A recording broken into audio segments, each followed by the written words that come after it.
Do kids really need personal care? The short answer is yes, absolutely.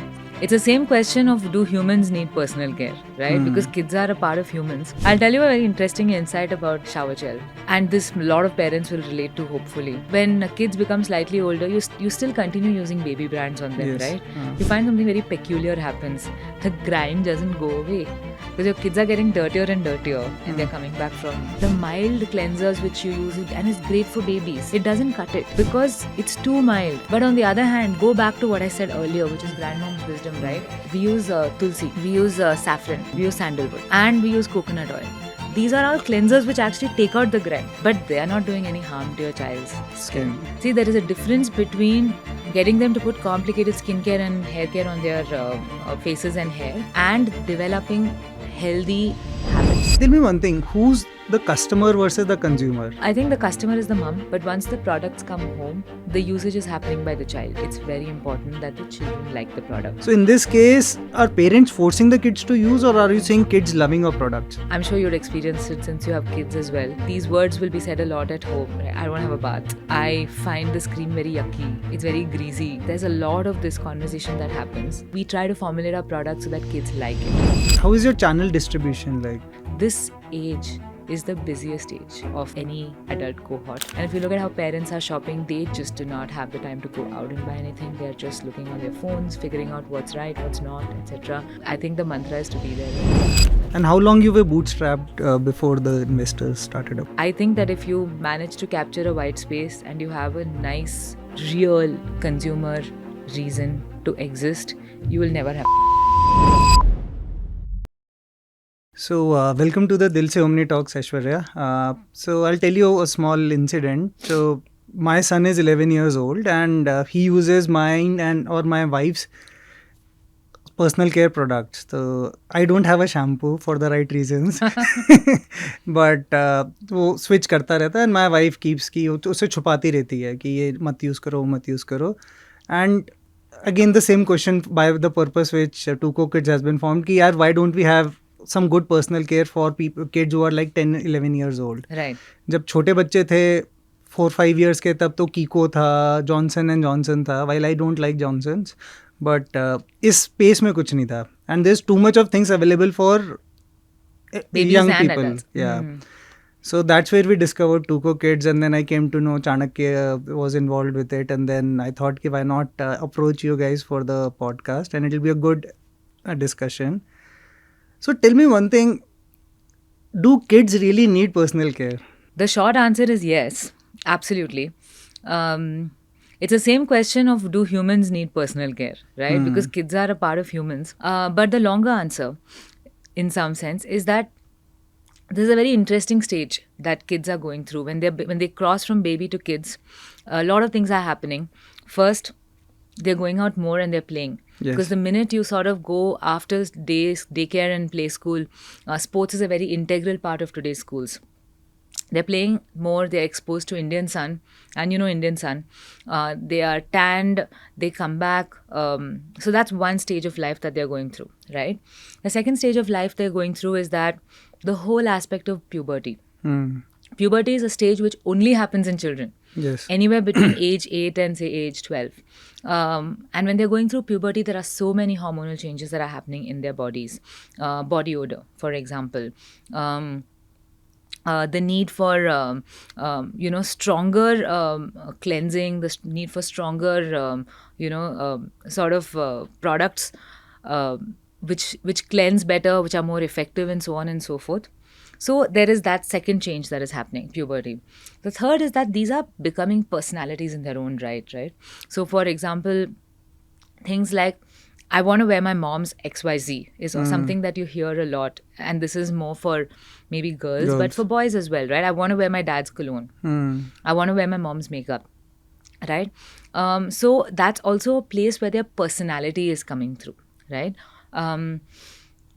The fourth is, of course, things like, lice, dandruff. You'll be surprised, but kids are the 80% cohort of dandruff and lice because they go play. They don't have that thing of not sort of touching And each then other. pimples.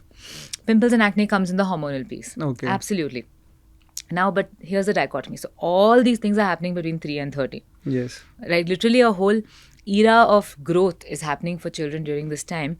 But the dichotomy is that their skin is not adult skin as yet. Yes. It is thinner, it is more permeable. Forget all of that. Products penetrate through their bloodstreams faster. Um, Hormone disruption is something that can happen at this age. When you're 18 or 19, you've got some level of your body, your skin is developed in some sense. This is that hugely dichotomous age where, they are going through so many life stages on the one end, but their skin is still thinner Yes. and their hair is still thinner and more softer than the adult stage. If you ask me, coming back to your first question, I think they needed more than either babies or adults Yes. because of all of this. Yeah. So I think that's why my answer is very much yes, they need it. Yeah. And I think so. The education it to the kids more than to them versus the parents is more important. Okay, so I'll add one more piece. This whole dichotomy ke bare mein, and I'm just taking it offline right now. Now, the dichotomy piece is very interesting because, see, you don't want them to there is a difference between getting them to put complicated skincare and hair care on their faces and hair, and and between developing healthy habits. Yes. So there's a lot of education to be done here for the kids because जैसे हम food के लिए education अब शुरू हो गया, healthy food, sustainability. I think so there's something around skin care. 100%. So we are not talking about adult grade routines for children. Yeah. We're talking about foundational healthy habits for kids. So for example, in skincare, washing your face, putting a basic moisturizer product, putting a basic SPF product and walking out is a healthy habit. It's equivalent of waking up and drinking your morning, beverage and having maybe an egg or two and having vegetables or salad. Similarly, nighttime before you sleep, when the skin is doing its repair, it's important to again wash your face and put a nighttime routine and maybe wear lotion and go to sleep. These are all habits for the long run, right? I think there is a huge education needed that these are routines that children need to do as kids because they go through the stage of life and as a foundation for their future. Okay. So Aishwarya, how did you stumble upon this idea of this category, solving for this category? So, I mean, I hate to be very cliched like other founders, but it did come out of a personal need. I think I've said this quite openly. Like, my daughter had eczema when she was 5. I don't think we knew what eczema was back in our Can you explain what's eczema? Eczema is a condition of extremely dry skin. Okay. And when we went to the doc, etc., I think it was very simple that she should have wear a cortisol cream, or And when you research cortisol cream, it's a steroid, and you're putting a steroid on a 5-year-old. So that sort of you all have a flip or an aha moment and this was mine. So taking it further, then I think I started ranting to my family and say that what is this, why are we doing this, and so on and so forth. That actually led to a lot of in fact, my grandmom said, you know what, there are remedies for everything that we used. We used to use castor oil. If you remember growing up, our kajals are made of castor oil. Yes. We used virgin coconut oil. We never called it virgin. There was only virgin coconut oil at that time. Then we use something called manjal, which is turmeric, and we mix it with green gram, which is besan, right? And that was the paste that we used to bathe ourselves. So these were all things that we used, and none of us had these kind of things at that time. So I think that was our turning point in saying that this is just one grandmom, right? Mine. Then we talked to multiple people. We found that in the north, for example, kesar is used a lot. Yes. Kesar malai, neem, turmeric. Neem is used for lice. It's a natural remedy for lice, right? Wintergreen is mint. There were a lot of traditional herbs which grandmoms told us. There are also a lot of modern things which are still modern herbs, what we call modern herbs, right?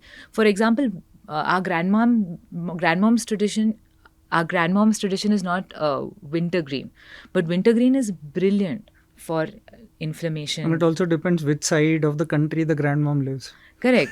Correct. So that's when I think collective wisdom, we realize there are so many of these modern herbs. Hibiscus for hair, Rita or soap nut, in South it's called shikakai, Yeah. right, for hair. They everything, like, moms and grandmoms lived and bathed and survived before all this came in, right? And nothing really happened. I think that was our thing. They were healthy, their hair was better, their skin was good. So we said, why not take all of this and actually pass it on to our kids in a generation where so much of traditional wisdom is getting lost. Let's Got it. bring a little bit of that back and create a very simple habit-based skincare and hair care range for children. So what was your first 2 products or 3 products you started with? So the biggest 2 issues which we found when we were talking to consumers was dull and tan skin. Okay. So we started our dull skin range. We used turmeric we used kakadu plum, that's vitamin C. And then we used virgin coconut oil. The soap was made from that base. That was the first range we launched. The second was in hair. Tangled hair was a huge issue. Tangled hair, itchy scalp, and so on and so forth. So we took 3-4 ingredients that everyone knew, right? And it was very obvious. Rita, amla, hibiscus, indigo. These were 4 herbs that everyone knows. So we put it together and created a shampoo for children. So we started off with these 2 products. Till now, these products are our mainstay. Yeah. So the first one I introduced, now my son keeps ordering. So Which one is that? I don't know, एक वो pink वाला bottle होता है and that Shower gel. Shower gel, I Grime guess. Master. I have no idea वो उसको. I'll tell you a very interesting insight about the shower gel. Okay. When kids become slightly older, you still continue using baby brands on them, Yes. right? You find something very peculiar happens. The grime doesn't go away. Because your kids are getting dirtier and dirtier, and they're coming back from, they're sweating and coming back from this one. But the mild cleansers which you use, and it's great for babies, it doesn't cut it. Okay. Because, you're It's too mild. it's too mild. And I hate to say that it's too mild, but it is. But on the other hand, go back to what I said earlier, which is grandmom's wisdom, right? We use tulsi. We use saffron. We use sandalwood, right? And we use coconut oil. These are all cleansers which actually take out the grime. Yes. But they are not doing any harm to your child's skin. Yeah. Right? So that's sort of everything. You'll see that there is a common theme that runs through our products. It is not mild and it is effective, but it is not harsh. That's kind of the founding, like every product when we formulate, we have to ensure that it takes care of the stage of life of the child and it is made from ingredients that are not going to harm their skin. So, tell me one thing, who's the customer versus the consumer? And I'll explain when I say these 2 words. The customer is the one who's paying for the product. In this case, it's the parent or somebody there. And then consumer is the one who's consuming the product. So, in this case, are parents forcing the kids to use, or are you saying kids loving your products? And how is that dynamics working? So it's very interesting. So I think the customer is the mom, easily. I would say parent, but to be fair, 80% of families moms make the decision. So mom is the decision maker. But once the products come home, the usage is happening by the child, right? Yes. So the child's using it to have a bath and so on and so forth. It's very important that the children like the product. I'm sure you'd experienced it since you have kids as well. These words will be said a lot at home. Right? I don't have a bath. I find this cream very yucky. It's very greasy. मुझे cream नहीं लगाना है. Right? There's a lot of this conversation that happens. We try to formulate our product so that kids like it. So we make it lightweight. Kids like jelly textures. They like lightweight textures. They like it so that it goes instantly into the skin. They're not left with grease. And they should not be also, right? Because adults के लिए ठीक है. But for kids, you need them to get absorbed faster. So, Ashwara, at what time did you realize that this is something which you can build as a big business and like a big startup? When the before you investor tested? told us. Achha. We didn't really think of this in that fashion at all, to be honest. I mean, And how long you were bootstrapped before the investors started up? we had some friends and family to come in the beginning. To be honest, no filters aside, I started this as a, kind of early retirement college project-ish kind of a thing, because I just felt like, let me just create a cute range and do this. And this In was fa- back in This was back in 22, 2023, 21? I think. 3, okay. Yeah. 23, right. And then Whiteboard came in, and Anshu saw our products, and he said that, hey, ये बहुत अच्छा है, but आपका बच्चों range हमें बहुत पसंद है, आप क्यों ना पिवट करते हो बच्चों के? अच्छा, you सिर्फ- started for a full We range. started for everyone. अच्छा, I believe that you should not use any chemicals yes. on your skincare. In your skincare, whether it's your child or your adult. So we started a range for everyone. And then Whiteboard came and said, look, this seems extremely relevant for children, right? And be sharp. And it's true, there are 800 T2C brands out there, right? So the minute we got very sharp, I think some level of magic happened. We realized that there is this ilk of mums who are hungry for this kind of product for their kids. Investors came and said, this is a huge white space category. And that's when we saw it, to be honest. So no fancy answers here. Yeah, so you Just- didn't have to go through the investor struggle, like going Not and re- doing hundreds of pitches and then getting rejected. To be honest, I'll just quote what somebody said at the conference yesterday. I think that if you manage to capture a white space and you have a nice, real consumer reason to exist, you will never have to struggle with investors, is what I feel. Because it becomes such a self-evident truth that it hits between people's eyes. Then it's not a struggle. It's more about who you're finding to collaborate to take on this journey that can help it become bigger. And not bigger from a, let's make it super big, but let's make it mindfully big from a category perspective. So Aishwarya, from here, let's move to how people discover you and where do they buy Tuco Kids products. And maybe you can talk a little bit about why Tuco Kids. How did the name come in? So Tuco is a short form for the Unbottle Company. Okay. So it's the first 4 letters, the Unbottle Company. Okay. Our package, we started our journey with packaging before we started our product. Acha. So the Unbottle Company is our mother company. It's the parent company. We package in 100% recycled plastic. Okay. So our bottles are made from ocean and landfill reclaimed plastic. So we take the pellets and we make bottles out of them. The Unbottle Company was too long to put on the packaging, so we just took the first 4 letters. It sounded cute, so we called it Tuco. Tuco. There was Okay. really not much thought, and then we created a logo which looked kiddie, and it's been Tuco since. Okay. So It's that's a the very story. amazing name. It has a very high recall value. It's cute, like it has the cuteness feel to it.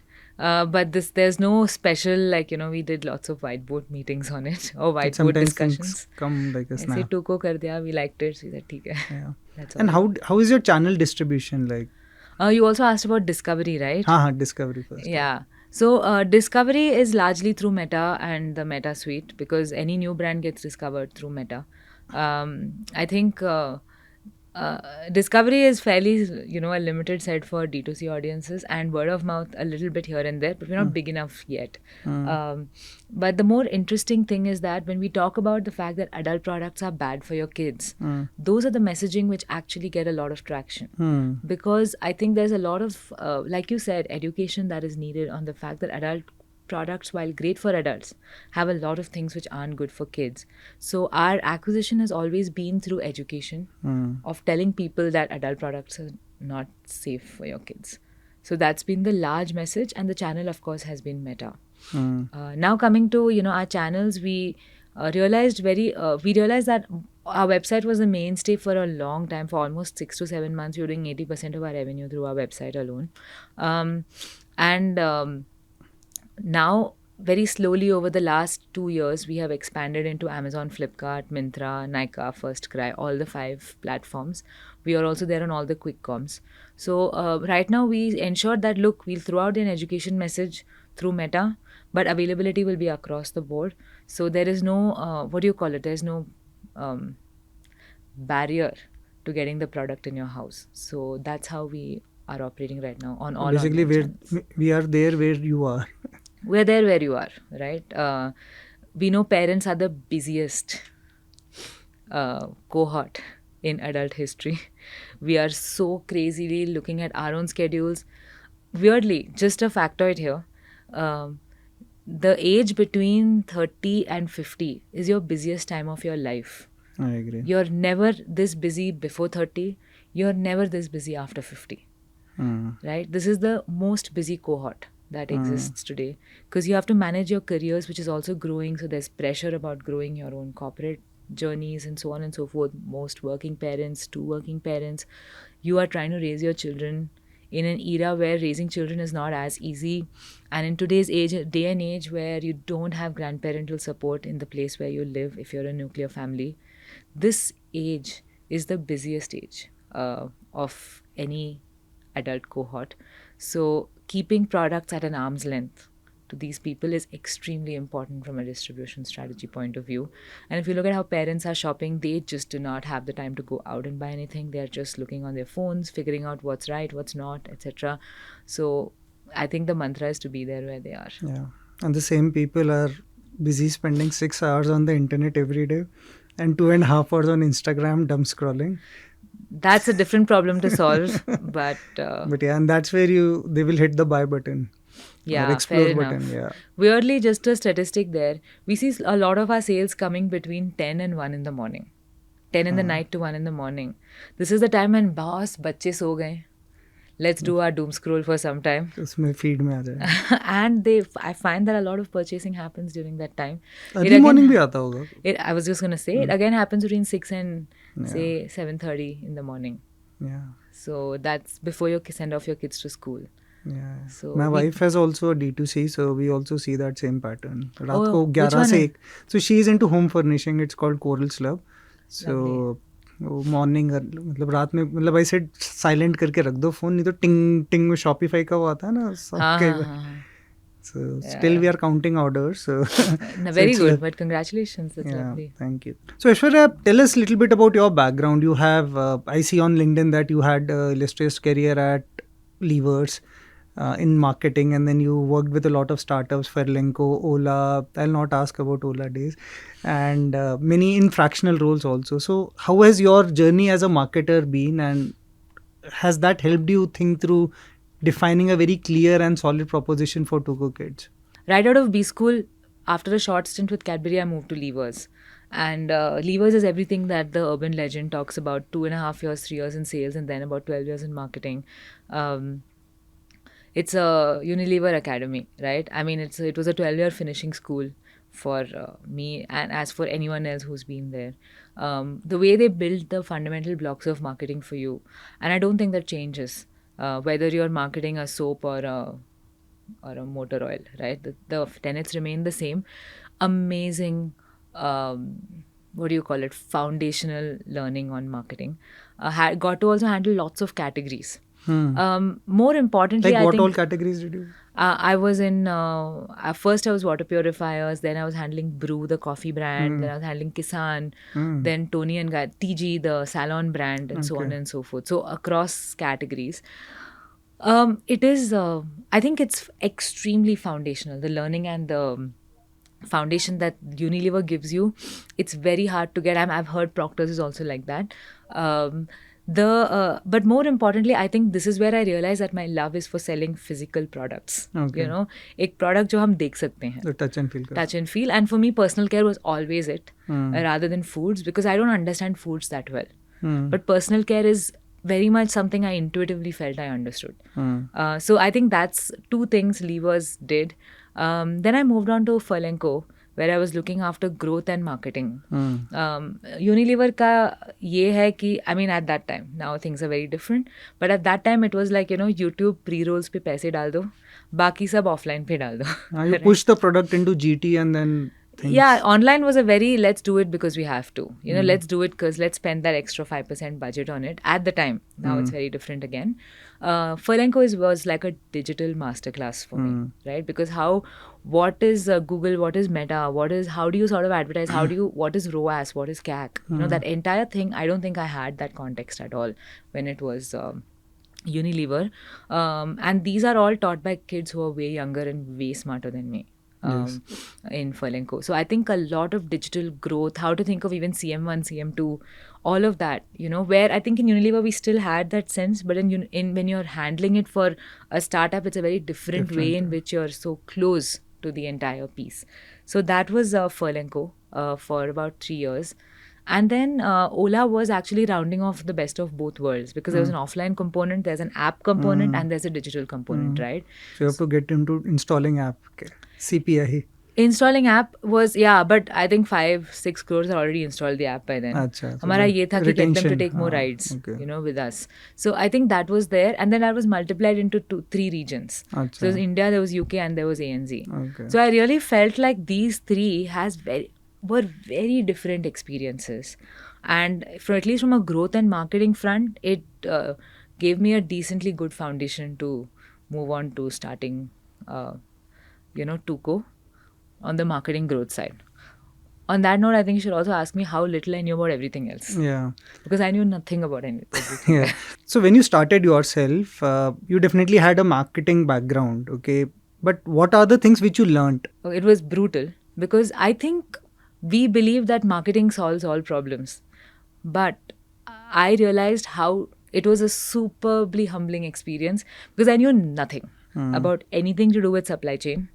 I knew nothing about anything to do with finance and business finance and operational finance, which is GSTs, and how to sort of, even now. So the other thing is also in finance, right? I think I struggled with finance, to be honest. I have huge respect for the finance function of any company and the rigor and the grunt that it takes to sort of build this brick by brick fundamentally. It came to a point, funny story, when we were doing due diligence with Fireside, right, that the CFO came and said, Aishwarya, aap rehne do, we'll do it, because, and then I realized how much of a help is a strong financial structure, is there, and how it's very important to pick investors who can understand that the founder comes with certain core strengths, but our job is just not to tell them you're not doing it, but to actually augment that kind of thing. So I think finance, supply chain, ye sab mein, I think huge humbling experience for me as a founder in this journey. So 2 things which I've heard people always say is, when you're doing marketing for somebody else, you're burning somebody else's money. Now, when you raise money or your own credit card is put on Meta and Google, then the experience is very different. And the second learning I've heard a lot people say is, more than P&L, it is the cash flow which matters. Ki bank mein kitna paisa hai, so that you can give your salaries, pay your vendors. Right. That metric becomes a North Star after a point in time. If I have to be very honest, Saurabh, it's not very different. Because even when you're working in the marketing function of another company, you're still looking at the overall business metrics. Yes. Right? I don't think we've ever operated where it's okay to spend a lot on marketing without any ROAS or return. That would be a bad marketer, I feel. So when I apply it, I actually apply it exactly the same to Okay. Tuco. It's not any different. Whose ever credit card it is, it's the company's top line and bottom line is my thinking. Having said that, I think the latitude of the experience, and I won't say the number of years, but I would say latitude specifically, because Unilever taught us differently, Furlenco taught me differently, and Ola taught me differently, allows you to sort of have a more zoomed out view and say, okay, this spend is probably not needed for Tuco at this stage. Let's cut it out. This spend is very much needed for Tuco at this stage. Let's bring it in. But I don't think the tenets change. So, like, for example, performance marketing is a very strong component of how we spend. But after a point when you've hit your velocity of 3.5, 4 crores, you know that perf is only going to have a diminishing marginal utility over time. But you bring in brand after that a little bit. So the wisdom for me is not in saying that, let's do more frugal marketing. It is to say that at what stage what is needed. So that, I think the latitude of experience has helped me figure it out. So that's where I would say it's slightly different. So what are some key marketing KPIs which could be input, output you monitor on a monthly, weekly, daily basis? So I'll start with output first and move to input. Output is ROAS.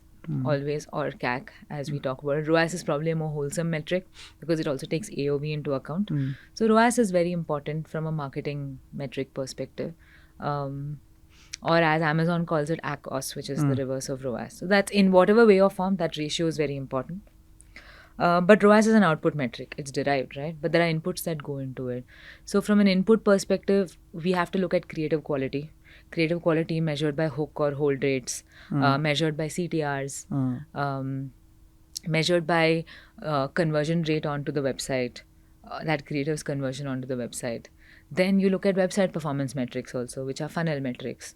How much of traffic is coming in, how much is engaged, what is your add to cart, your entire funnel post that. You look at metrics like prepaid versus COD. You look at all of that for acquisition. Then there is a whole set of metrics for retention, right? And again, there your output metric is kitne log wapas aake kharid rahe hain, right? But that's only measurable in your own website, right? The retention and repeat rate. I think Amazon also gives Also you your gives. repeats. So Amazon and D2C are a good moniker of how you're doing on marketplace versus your own website. So your repeats metric is how many people came back and bought. But that's just again an output. You can't do anything with that number. But the inputs are going into how you are cohortizing your audience. How are you sending customized messages to your audience? What is your, again, ROAS on your repeats? How much has it increased by? And so on and so forth.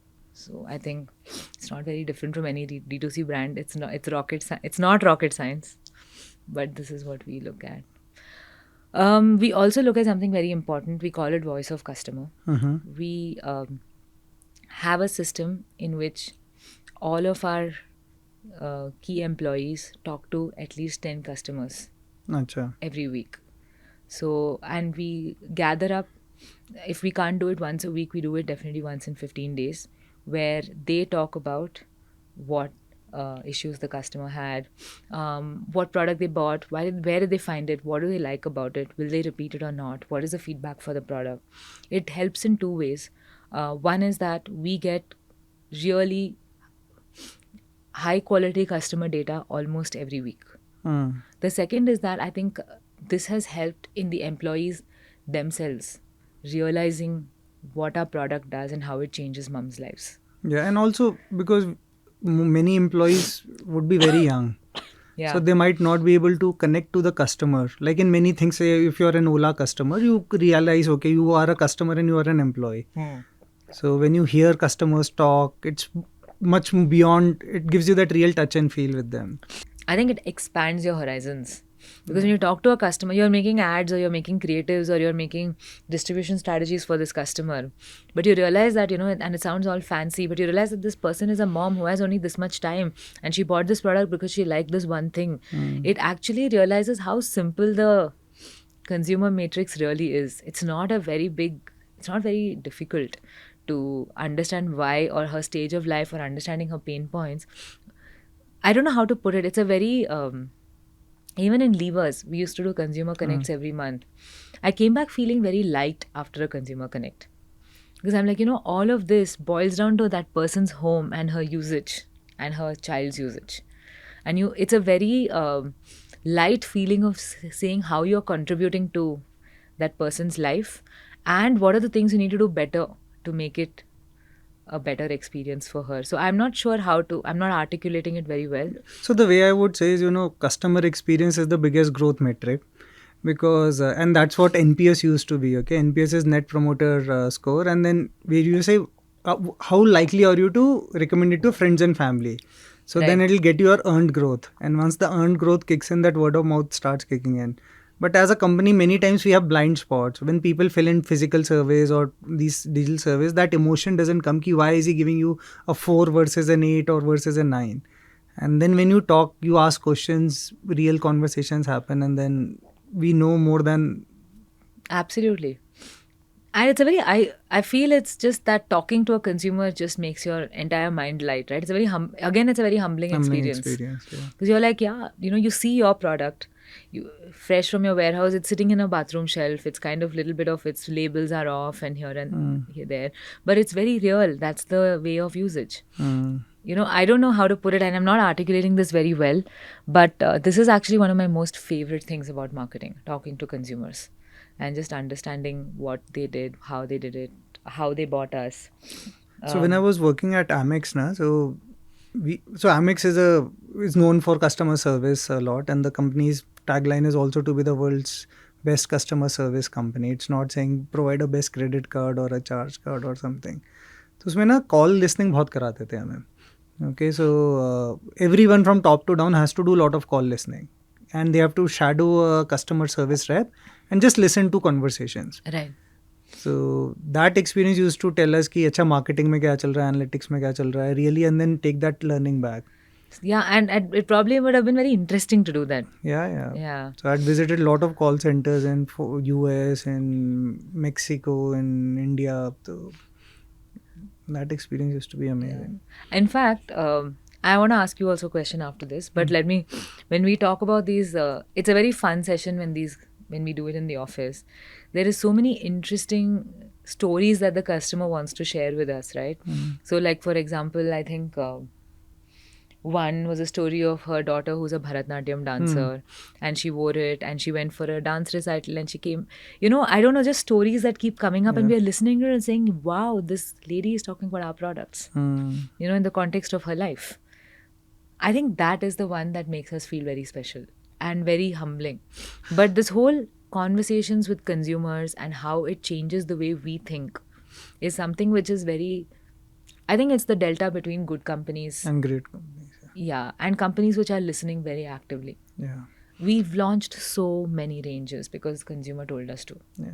So we were doing a project with one of the brands, and they get a lot of calls, okay, and they do a lot of selling also through video calls. So what we did is we took their call recordings and then we started mapping ki, acha, what is the call quality, how is the conversation going, did the person explain the product well, did he answer the questions, and we had almost 30,000 call recordings and hardly anyone was listening. So when we used AI and then put in ki, okay, he missed even telling him go and visit the store, you can do this. So conversational AI, so there is one AI to say, okay, I will create a robot who will go and talk on your behalf. But using AI to understand what people are talking and come out with things which I should go and listen is also interesting. Something you can check out.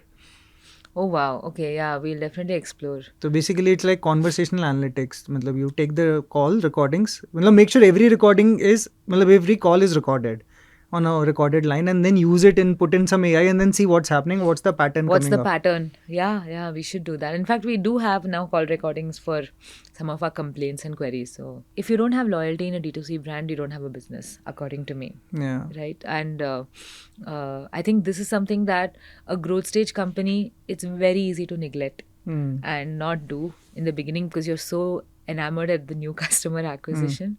What would be your take for people like us in D2C brands on the aspect of retention and loyalty as a... So I would say what mistakes people do in D2C brands about loyalty. Okay, when they heard loyalty, they think about a loyalty program. Okay, chalo, let's launch a loyalty program, and there are a lot of D2C apps which are there which can launch a loyalty program in 30 minutes. So first thing they do is there is a loyalty program launched. But if we go back in history, why did people need a loyalty program? Okay, people needed a loyalty program because most of the customer was unnamed.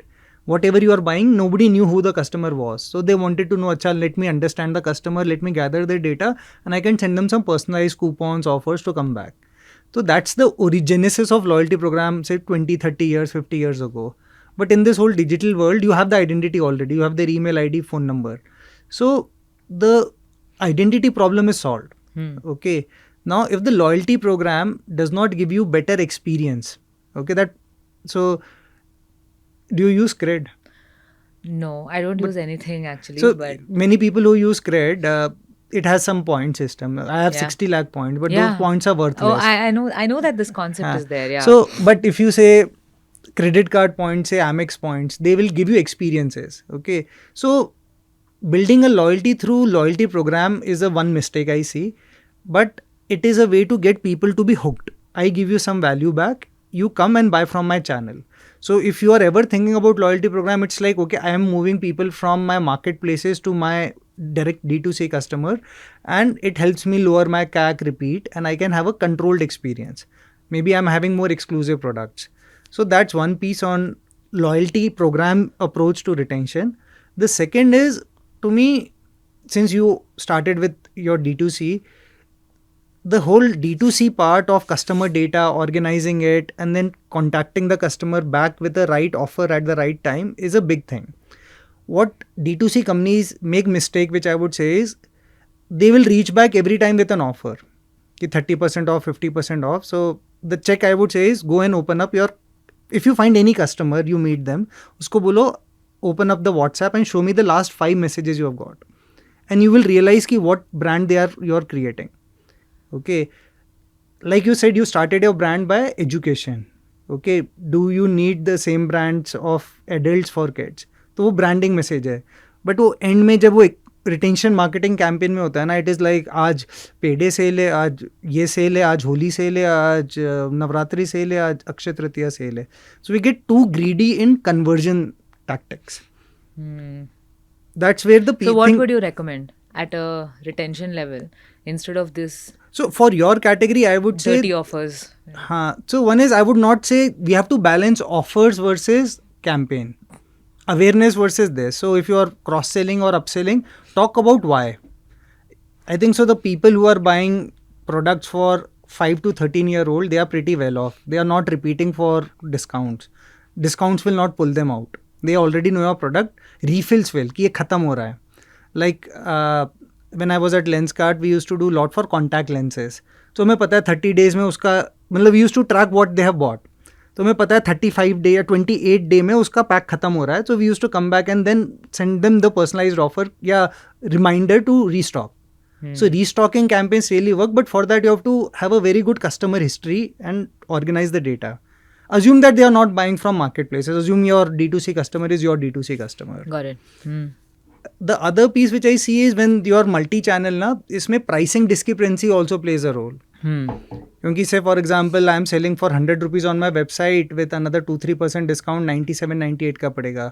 If the same product is on Amazon on 100 rupees, वो customer लगाएगा मेरा 5% Amazon का cashback आएगा, फिर वो ICICI credit card का आएगा और 94 rupees का पड़ेगा. तो how do you balance the pricing alignment so that that thing goes off? Got it. And finally, the biggest metric for repeat is customer experience. If the customer experience is not good, nothing will move. Yeah. There'll be huge friction. Fair enough. Yeah, I think that we subliminally think we know these things, but we are so obsessed with acquisition that, you know, these things are things we need to be reminded of. But I think thanks so much for that. That really helps in... See, the power of owning the customer is very big. Because Amazon and Flipkart and Meta will keep getting expensive. And you don't have a business if people are not repeating. At the end of the day, if your business model is acquiring new customers and having a leaky bucket, it's, I mean, whether now or later when your money runs out, it's actually going to be the death bell of your business. Yeah, great. For us, the way we look at customer is very fundamental.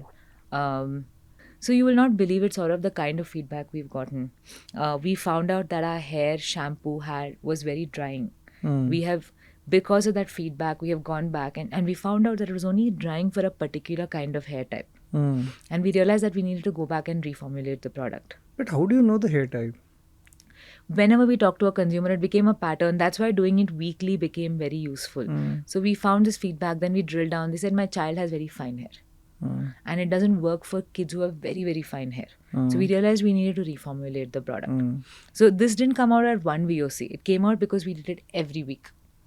Then the second that came out was that you should be launching a shower gel that is more multi-use, not just for shower, right? It's actually been the birth child of a new product that we are launching right now. There was a whole piece about one of our creams was a little more stickier. So it became like the child was using it, and after 3 uses, it's just kept aside. It's a consistent feedback, right? And we realized we needed to make more lightweight formulas for children. So we don't treat the consumer or the customer as a person to sell products to and message to, but they are actually our key advocates. They are actually our key people who come back and tell us what to launch. They tell us the product problems with their products.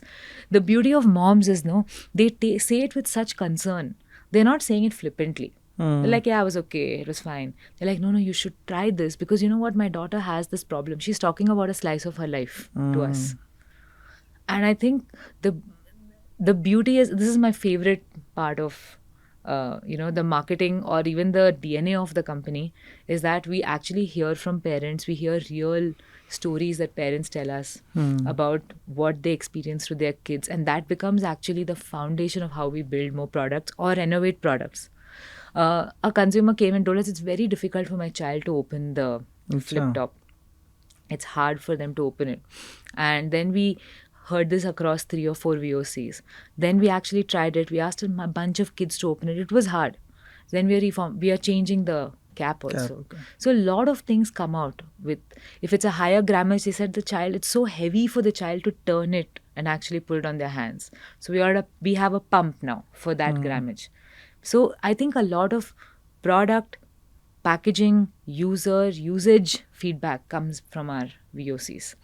And it's very fundamental to the way we renovate and innovate in Tuko. Amazing. I think so every time you talk to customers, it really takes it to the next level, the discussion and the energy. It's very energizing. I think that's the word I would use.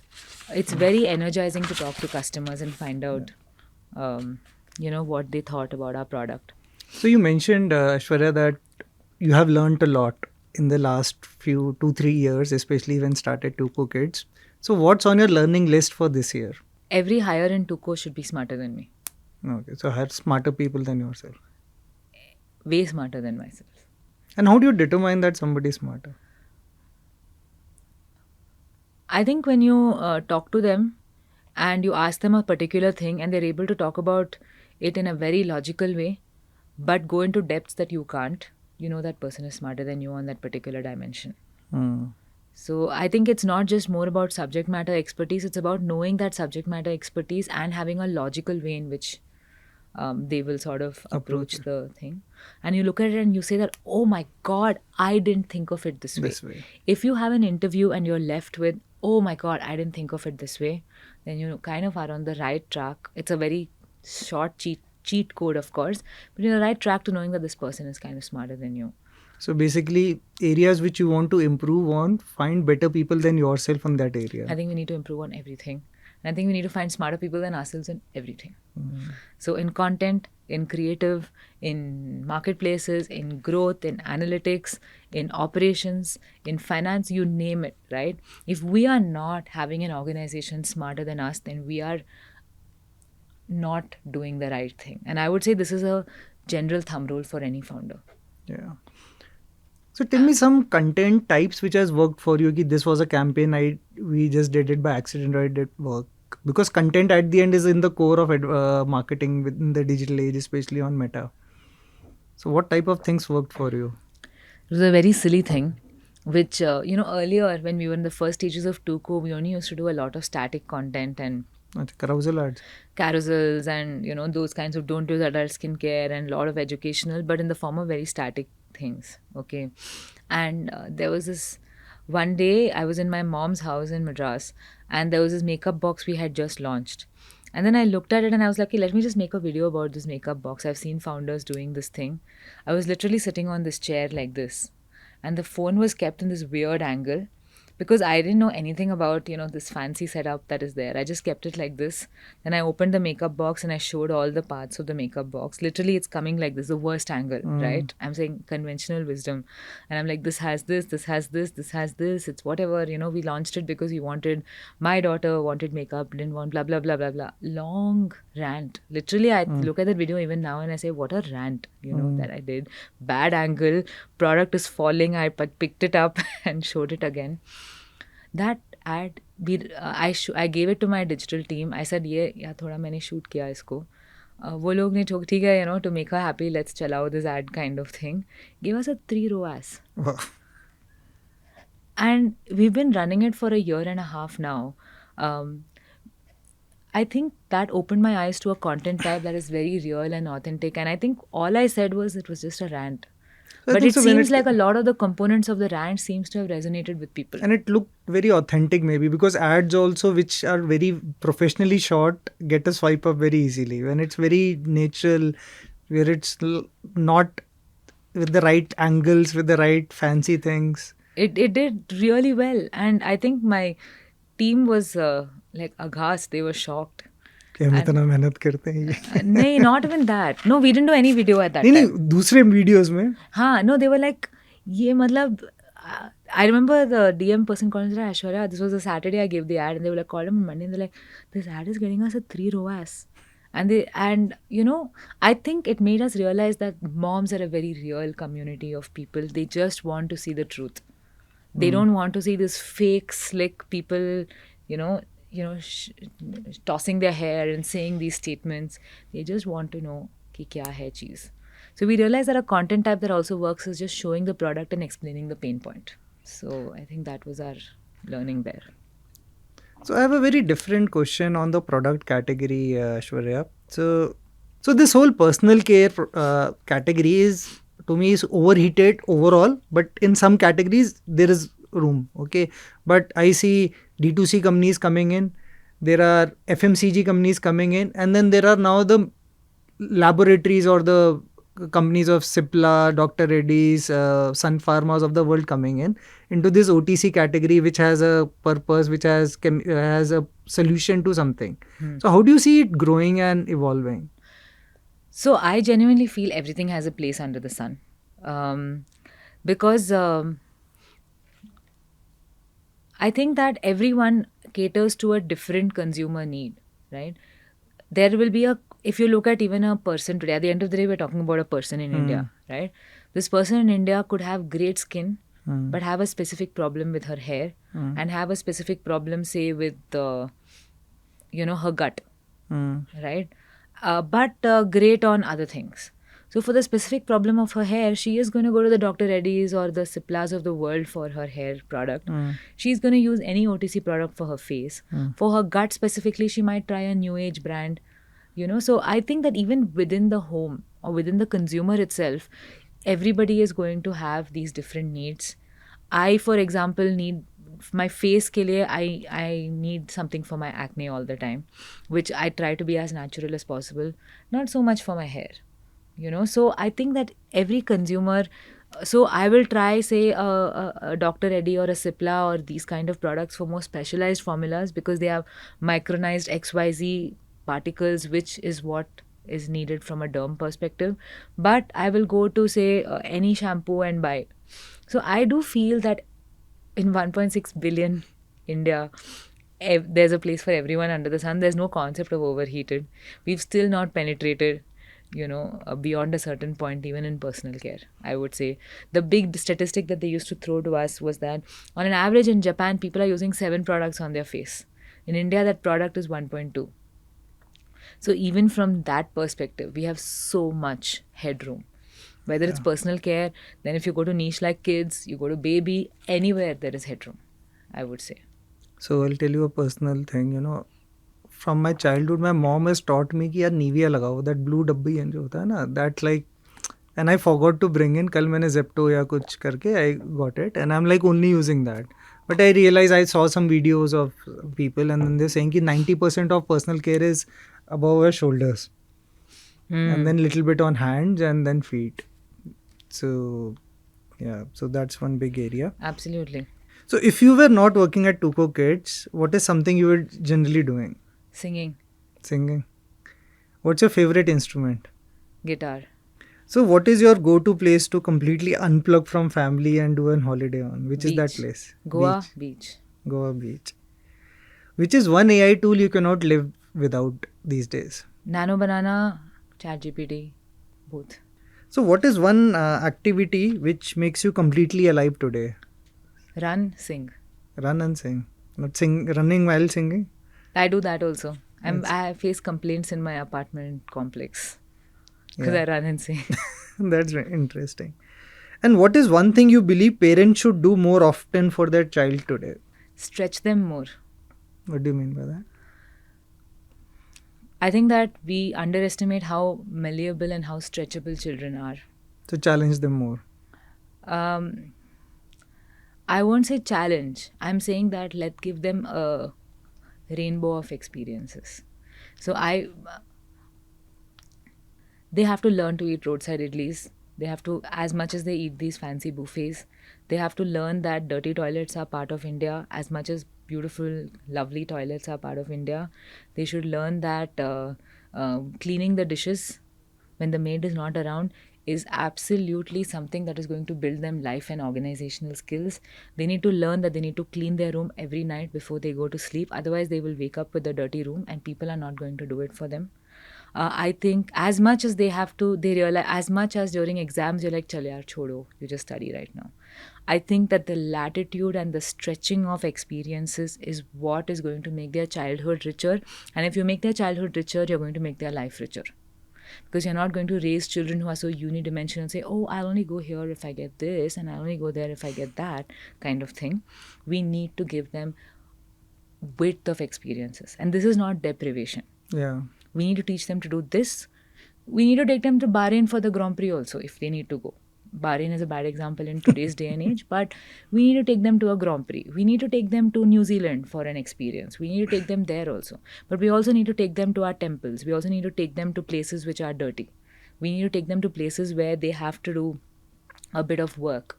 You know, I think that the amount of varied experiences we give our children, the more we are setting them up for a varied and a very, what do you call it, very contradictory life, which is what I think will give them that. Yeah, very profound. You know, as you were saying, you know, I was able to recall a lot of things which my kids face challenges at different points. So 2 years ago, with my elder son, we went for a trek. Okay, and trek, it was a 2-day, 3-day trek. And the first problem in trek, you know, is what? Indian toilets. Oh, yeah, So squatting is a big problem for all of us for sure. these days. So amazing. So we'll come to the extreme last section before we close. Is about inspiration of a book and a brand which you have. So we talked about a lot of beauty products and all. So what is one brand you always admire and learn from, and that should not be a popular brand? So I'll tell you two brands actually. The first is Patagonia. Of course, and it's not a very well-known brand in India, but it's so the founder just donated the entire company to save the earth. He just sort of not donated. What does I it would do? say. Sorry, I don't. They make jackets. Acha. And they make mountaineer jacket. They make all sort of hiking equipment and gear and a lot of apparel around that more heavy zone. You know what their advertising is? Reuse our jacket. Don't buy a new one this winter. So sustainability is at the heart of how they're as slow fashion as fashion comes. They create jackets built to last, and they keep saying, "Don't keep buying our new jackets. Reuse our old Patagonia jacket this year." Amazing. The founder just sold the entire company to save Earth. So I think for a few $1 billion or something. And the entire thing he's now put into climate change projects and projects to help, conserve the rainforest and conserve the tree covers and stuff like that.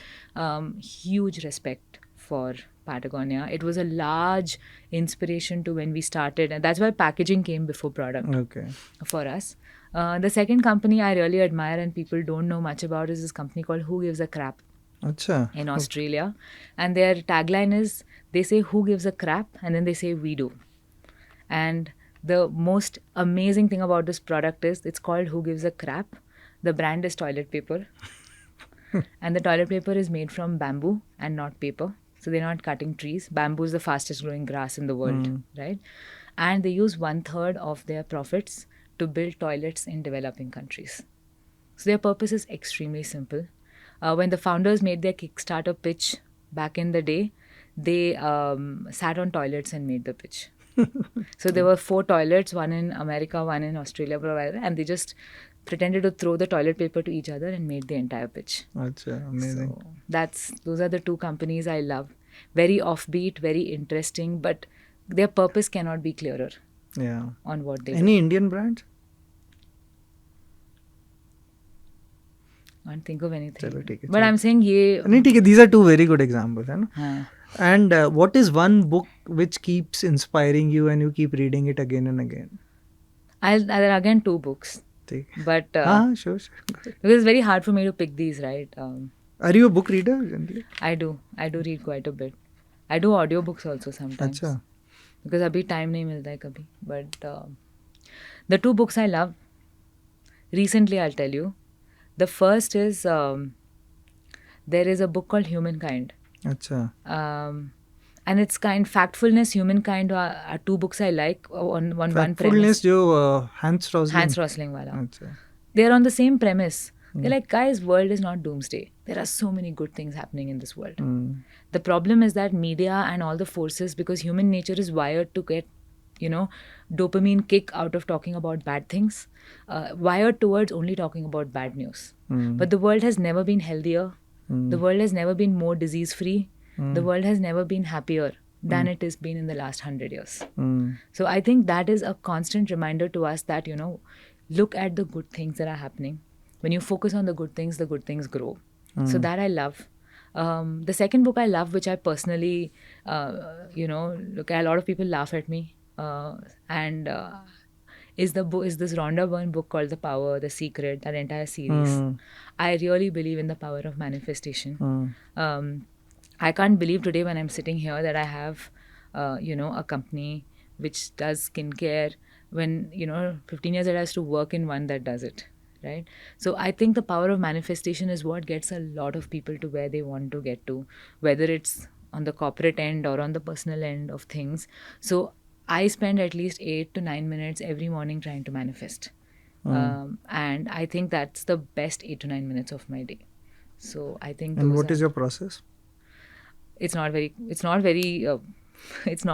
at all profound.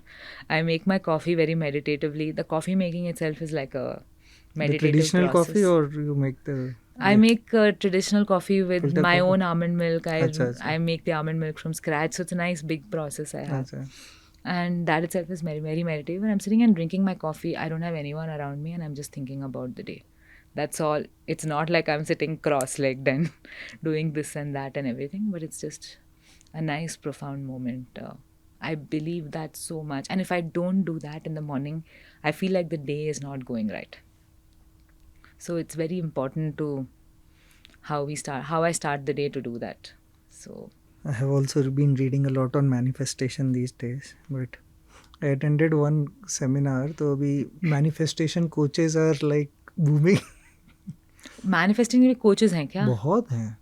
God, So in that, you can make a business out of anything. अरे, ये मैंने and कोई I'll tell coach you के one- साथ नहीं किया. बस people book will पढ़ी. people will kill me for this, but the manifestation coach was talking about कि they are facing challenges with their ROAS. Okay. Then they manifest the ROAS bird. So that's the guy said कि यार first you eat your own medicine and then you talk about it. Oh my gosh. So but Everything can be a business nowadays, clearly. yeah, I coaching is shouldn't a be very saying big, anything, but Nee, coaching is a very big business, and it is also a need because there is huge gaps in education. So there is lot of skills we need, and to master a skill we need a good coach to teach us and to make us disciplined to follow it. मतलब reading everything हम कर लेंगे, हमें पता है क्या करना है, but it is we need a चौकीदार or somebody to discipline us to go through that 21 times or 30 times to. but form ये that भी discipline. मेरा है कि then we should build this particular thing in our children where चौकीदार की ज़रूरत नहीं है. हाँ. How do we do that? I think that is a very interesting thing to discuss later. I mean, just to think about and not to discuss. But why do we need chowkidars for our own selves? Because we were grown up in a particular way. Or, why do some people need it, some people don't need it? What was different in that?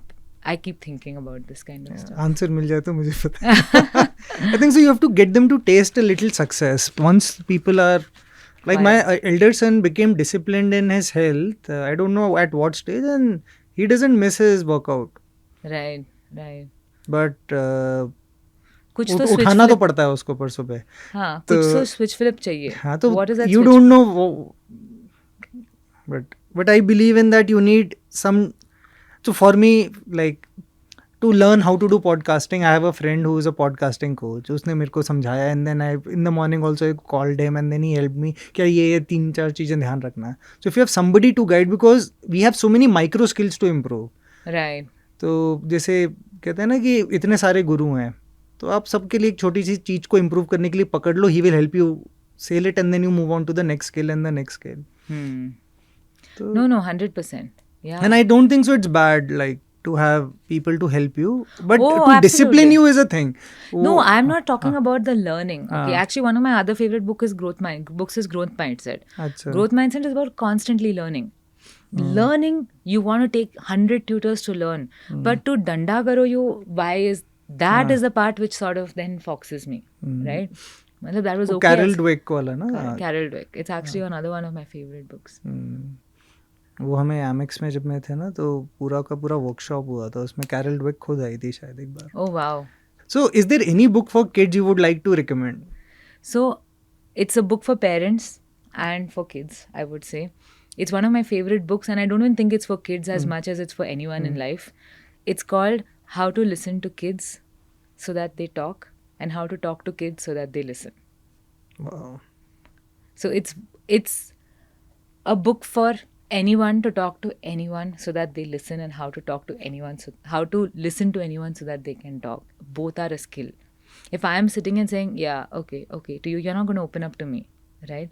And if I'm going to, if you're going to ask me, how's your day at school, and you get nice, good, right? The kid's not going to open up to you, right? So that book actually tells you what I like about this book is just simple hacks.